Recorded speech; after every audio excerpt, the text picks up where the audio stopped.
মেয়েদের সুখ লুকিয়ে রাখার এক অসাধারণ গুণ আছে। সে কিন্তু সবাইকে দেখায় সে অনেক সুখী। আসলে সেই মেয়েটিই জানে তার মনের অবস্থা। হ্যালো এভরিওয়ান, আসসালামু আলাইকুম। কেমন আছেন সবাই? আশা করি সবাই ভালো আছেন। আমরাও ভালো আছি আলহামদুলিল্লাহ। তো সকালে ঘুম থেকে ওঠার পরে একটু বৃষ্টি বৃষ্টি আবহাওয়াটা অনেক ভালো লাগতেছে।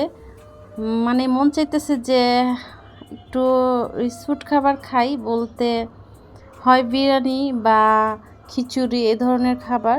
তো চিন্তা ভাবনা করে দেখা যাক, আমরা খিচুড়িটা বাদ দিয়ে বিরিয়ানিটা চয়েস করছি। বিশেষ করে আমার ছোটো মেয়ের জন্য, ও বিরিয়ানিটা পছন্দ করে। খিচুড়ি আমার পছন্দ, কিন্তু ওদের জন্য আমি তেমন একটা খেতে পারি না, কারণ ওরা বেশিরভাগই বিরিয়ানি, তারপরে পোলাও, মাংস এগুলো পছন্দ করে। আমার কাছে খিচুড়ি, ডিম ভুনা, মাংস দিয়ে খিচুড়ি এগুলো ভালো লাগে, কিন্তু ও যে মানে ওই ছোটো মেয়েটার জন্য তেমন একটা খেতে পারি না। ও খিচুড়িটা একদমই পছন্দ করে না। এর জন্য মানে আমি বেশিরভাগই পোলাও বা বিরিয়ানি রান্নাটা করি বেশিরভাগ। তো যাই হোক, সকালে ঘুম থেকে উঠে ওদেরকে নাস্তা তৈরি করে খাওয়ানো শেষ করে দুপুরে রান্না করতে চলে আসছি। আর অলরেডি আমি ঘুম থেকে ওঠার পরে ওদেরকে জিজ্ঞাসা করার পরে আমি মুরগিটা নামায় ফেলছি। আজকে মুরগি দিয়ে বিরিয়ানি রান্না করব। আর আমাদের কাছে চিকেন বিরিয়ানিটা বেশি ভালো লাগে, আর বিশেষ করে আমার ছোটো মেয়েটা বেশি পছন্দ করে চিকেন বিরিয়ানিটা।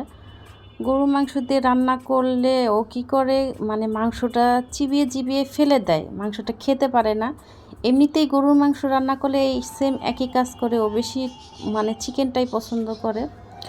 মুরগি দিয়ে বিরিয়ানি আমি সবসময় বেশিরভাগই রান্না করি, আর আমার কাছেও ভালো লাগে। আসলে বাসার সবাই পছন্দ করে, এর জন্য মুরগি দিয়ে বেশিরভাগই আমার বিরিয়ানি তৈরি করা হয়। আর আমার হাতের বিরিয়ানি নাকি অনেক মজা হয়, ভালো হয়। বিশেষ করে আমার বাচ্চারা বলে, অন্য কে কী বলে সেটা আমি জানি না। আসলে কি, মানে বাচ্চাদের উপর নির্ভর করেই হচ্ছে সংসার, বাচ্চা, হাজব্যান্ড সব কিছু ওরাই আসল। ওরা যেটা বলবে সেটাই। কারোর জন্য কিছু করার আগে সবসময় আমি প্রথমে আমার সন্তানদের কথা চিন্তা করি। ওরা যেটাতে সুখ, যেটাতে শান্তি, যেটা খেয়ে ভালো লাগে সেটাই আমি সবসময় করে থাকি। তো যাই হোক, এখন অনেকটা আমার রান্না প্রায় কাছাকাছি হয়ে আসছে। আর রান্না করতে করতে একটা কথা বলি, আপনাদের যদি ভিডিওটা ভালো লেগে থাকে বা ভালো লাগে তাহলে একটা লাইক দিয়ে দিবেন, পুরো ভিডিওটা দেখবেন, শেয়ার করে আমার পাশে থাকবেন। প্লিজ প্লিজ প্লিজ আপু ভাইয়ারা একটা লাইক দিয়ে দিবেন, আর ভিডিওতে একটা ফলো করে দিবেন যদি ভিডিওটা ভালো লেগে থাকে। আর বিশেষ করে কি, আমরা পোলাও রান্না করি বা খিচুড়ি হোক, বিরিয়ানি হোক, যেটাই হোক, আমরা কিন্তু সব সময় শুটকি ভর্তা করি। এটা কে কে খায় আমি জানি না, কোন দেশে খায় সেটাও আমি জানি না। আর এটা আমি কোনো দেশের খাবার না, মানে আমাদের ফ্যামিলিতে এটা সবাই খায়। আমি বলতে না, আমাদের ফ্যামিলিতে মানে আমাদের আত্মীয় স্বজন যারা আছে সবাই এই খাবারটা অনেক পছন্দ করে। মানে শুটকি সবাই রান্না করে, যে কোনো খাবারই হোক শুটকি করবেই। তো আজকে রান্না করা শেষ, বেশি কিছু আয়োজন করি নাই, টুকিটাকি মধ্যবিত্ত ফ্যামিলি যতটুকু পারি ততটুকুই করি। তো এই যে আমার টুকটুকি বুড়িকে খাওয়াইতে চলে আসছি, ও বলতেছে আমাকে হাত দিয়ে খাওয়াই দাও। আমি বলতেছি আম্মু তুমি হাত দিয়ে খাও, এই যে একটু মাংস আমি ছিঁড়ে দিছি ওকে।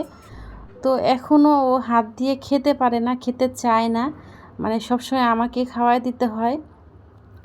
তো ওই তো ওকে খাওয়ানো শেষ করে আমি খেতে বসছি। আমার পাশে কিন্তু সবাই খেতে বসছে। আমি ওইখানে গোসল টোসল করে ঘর দুয়ার গুছায় ফ্রেশ হয়ে নিছি। তো এই আমাদের ছোট্ট একটা পরিবার, মধ্যবিত্ত ফ্যামিলি, সিম্পল রান্নাবাড়া দিয়ে আমার ভিডিওটা সবসময় আমি করি। আর যদি ভালো লাগে আমার পাশে থাকবেন, একটা ফলো করে দিবেন। তো খাওয়া দাওয়া করতেছি। আজকের বিরিয়ানি কিন্তু অনেক মজা হয়েছে, আর আমার কাছে অনেক ভালো লাগছে। বিশেষ করে আমার বাচ্চাদের কাছে কিন্তু অনেক ভালো লাগছে। ওরা তো সবসময় বরাবরই বলে যে আম্মু তোমার বিরিয়ানিটা অনেক মজা হয়, অনেক ভালো হয়। তো এই তো আমার রান্নাবাড়া আর আমার ছোট একটা ফ্যামিলি। তো এখানে কিন্তু আমি খাওয়া দাওয়া করতেছি আর একটু একটু করে আমার ছোটো মেয়েকে দিতেছি। ও খাওয়া শেষ করলেও সবসময় ও আমার পাশে এসে বসে থাকে, একটু একটু করে মাংস খায়। তো এই তো, সবাই ভালো থাকবে, সুস্থ থাকবেন। আল্লাহ হাফেজ।